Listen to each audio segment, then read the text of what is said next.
Hi hello வணக்கம் மக்களே. இன்றைக்கி நான் எதை பற்றி சொல்ல வந்திருக்கேன்னு பார்த்தீங்கன்னா, வேர்ல்டு வைடில் எல்லாருமே எதிர்பார்த்துட்டு இருந்த Samsung S26 ultra and S26 பற்றி தான். S26 அல்ட்ரா பற்றி நீங்கள் எல்லாருமே சொல்லி பார்த்துருப்பீங்க. மோஸ்ட் ப்ரிஃபரபிளி S26 பற்றி யாரும் அதிகமாக பேசலை. இன்றைக்கி அதை பற்றி பேச தான் நான் வந்திருக்கேன். இது சாம்சங் S26 கொடுத்துருக்க டிஸ்பிளே பற்றி தான். ஒரு 6.3 இன்ச்சில் லெஸ் பெசில்ஸோட ஒரு LTPO display with 120 Hz refresh ரேட்டோட இந்த ஃபோனில் டிஸ்பிளேன்றது ப்ரொவைட் பண்ணியிருக்காங்க.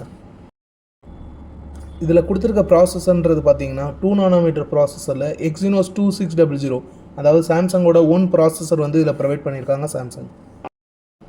இதுக்கப்புறம் பார்த்தீங்கன்னா எல்லோரும் எதிர்பார்க்குற அந்த பேட்டரி லைஃப் தான். சாம்சங்கை பொறுத்தவரையும் பெருசாக ஒன்றும் இம்ப்ரூவ் பண்ணல.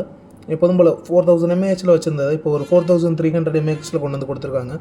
இதுக்கு வந்து அவங்க ப்ரொவைட் பண்ணியிருக்காது 25 watts ஒயர் சார்ஜிங்கும் 20 watts ஒயர்லெஸ் சார்ஜிங்குமே இதில் நம்மளுக்கு ப்ரொவைட் பண்ணியிருக்காங்க சாம்சங்.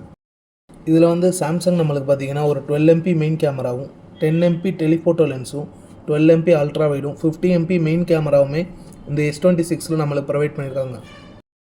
இதில் சாம்சங்கில் கொடுத்துருக்க நியூ ஏஐ ஃபீச்சர்ஸான creative studio and photo assist இது ரெண்டுமே நியூ ஏஐ ஃபீச்சர்ஸாக ப்ரொவைட் பண்ணியிருக்காங்க சாம்சங். அது போக இந்த ஃபோன் வந்து ஒரு 7.2 mm திக்னஸ்லையும் வருது.